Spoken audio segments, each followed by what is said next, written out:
His album had flopped. His rivalry with David Bowie had unwittingly given his rival his most popular song of his career, and his net worth had plummeted from losing his legal battle with Prince. Duke Laverne had reached an all-time low, and by the late 1980s had left the music industry entirely. For most musical artists, a halt to their creative output almost certainly spells the end for them, letting them fade into obscurity.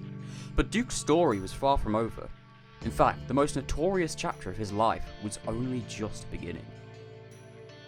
By 1989, Duke had found a stable yet unfulfilling amount of income doing small performances at bars in the Isle of Wight. His material was mostly limited to songs from the Red album and earlier, with occasional performances of Brown Sleep material nearly always resulting in displeasure from the crowd. His early material, previously sung with a revolutionary zeal, had now become slow and repetitive to him. His trademark use of live, on-stage K9X had degraded to playing samples from a sound effects CD he had bought. But after years upon years of playing, something in Duke eventually changed.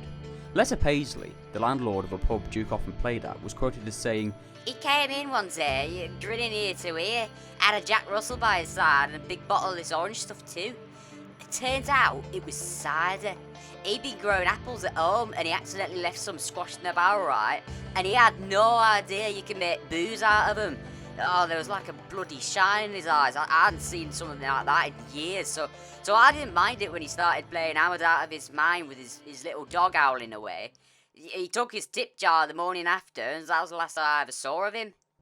Having been trapped singing of his home county for years while being unable to return had left him with a deep longing to go back. Fortunately for Duke, Scotland's annexation of Somerset in 1987 had resulted in a thorough overhaul of its systems of governance, removing its corporate apple magnates from power.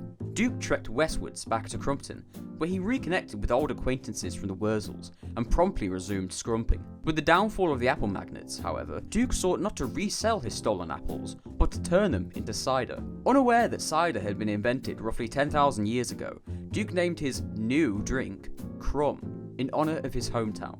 Crump was a thoroughly potent drink, and far exceeded the locally available alcohol in terms of taste, quality, and percentage of alcohol.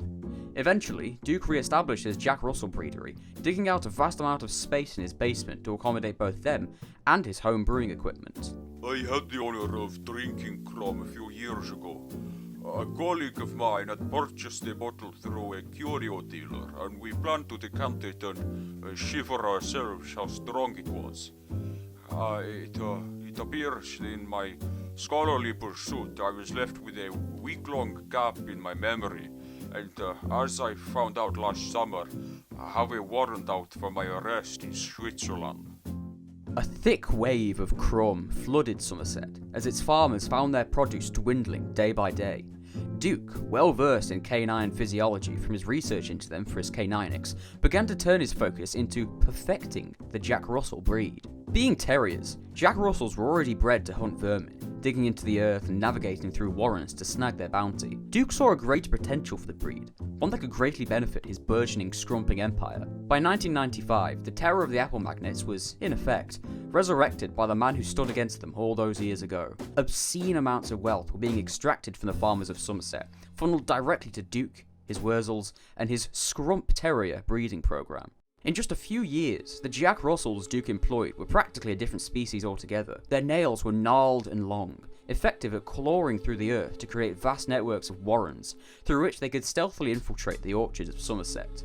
Conversely, their teeth had shrunk to avoid any accidental consumption of apples by the terriers while they transported their bounties back to Duke's Crumb Brewery. Duke hid himself away from humans, feeling more comfortable with his legion of dogs. During this time period, he began penning songs again, though he was now singularly focused on K9X, eschewing understandable vocals and instrumentation in exchange for pure, unfiltered howling.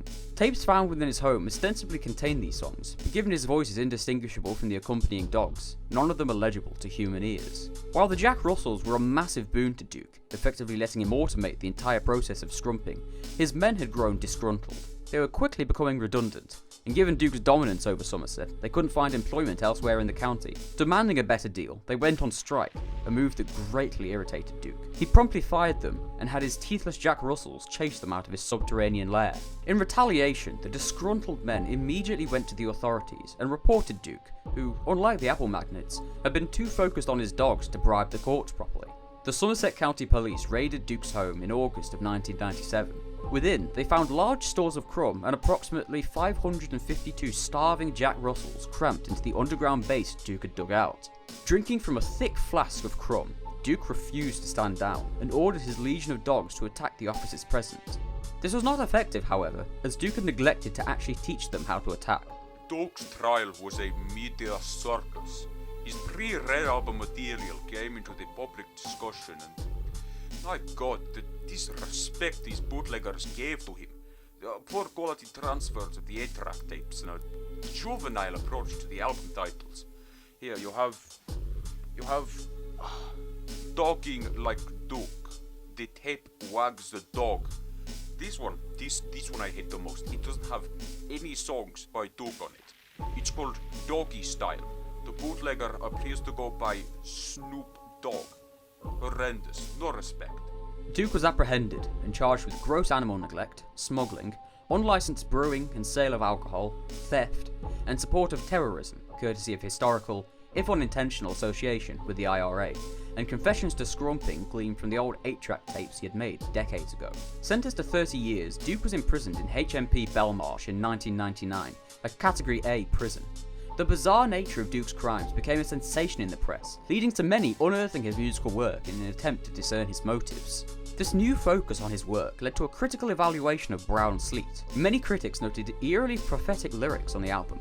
Particular note was given to Beast Brain, and its lyrics pointing to an inherent disconnect Duke felt with the rest of the world, only finding solace with his dogs, while others pointed to Crust, a ballad wherein Duke sings about digging to the core of the earth to drink fire and give it to the world.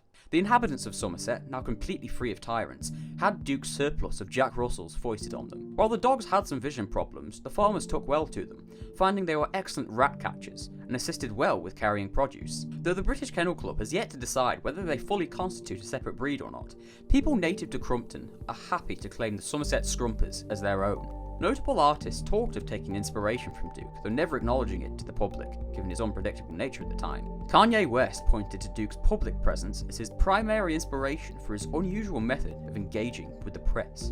HMP Belmarsh suffered a riot in late 2002, during which several prisoners broke free, including notable animal rights activist Reggie Cray, who had been arrested for bombing an animal testing lab to free its captives. Duke Laverne was among these prisoners, and despite the staff's quick response to the riot, Duke was not recaptured. His body was not among those identified by the police, and no prisoners had any information on his whereabouts. A manhunt began, first around London, and then throughout the whole country. Sightings of Duke were numerous, though none were definitively proven to have been him. The efforts to search for Duke spread into Ireland and France, though no leads turned up. For all intents and purposes, Duke had vanished. I consider myself an expert in cryptozoology. That is the finding and investigation of animals that mainstream science disputes the existence of. I've put my heart into finding Bigfoot, and God bless him. My hope went unfounded when he turned up at the Wetherspoon last year. I've sunk years of my time into searching for Duke. I'm no stranger to clinging to the smallest chance that someone or something could still be out there. No matter what, I believe with all my being that he is out there. I don't care if he never makes a single second of music ever again. I just want to know he's alive. Duke's sightings soon became popular fodder for newspapers, usually taking the form of grainy, poorly lit photos or testimonials from people who swore they saw him in person, but neglected to provide evidence. Every time a lead with even the slightest hint of legitimacy popped up, it would go cold as soon as people began to follow it. And in 2007, Duke was officially declared dead in absentia. While speculation on his whereabouts would soon turn from serious investigations to flights of fancy and jokes for the public, David Bowie put out a public statement in 2008 addressed to Duke. He told of how he forgave Duke, how being thrust into the spotlight in the manner he was would have made anyone crack under pressure, and how his eclectic musical talent, his K9X, and his stage presence was sorely needed by the industry. He finished his letter offering to meet Duke where it all began. Bowie never elaborated on the letter's contents and refused questions from journalists asking him to. Duke's sightings have dried up in recent years, but one of the most major sightings in the past few came in 2010. Outside of a McDonald's in London, David Bowie was spotted happily sharing some fries with a man walking a normal, healthy Jack Russell. The man's face wasn't fully visible, but the shiny, red apple he was eating certainly was.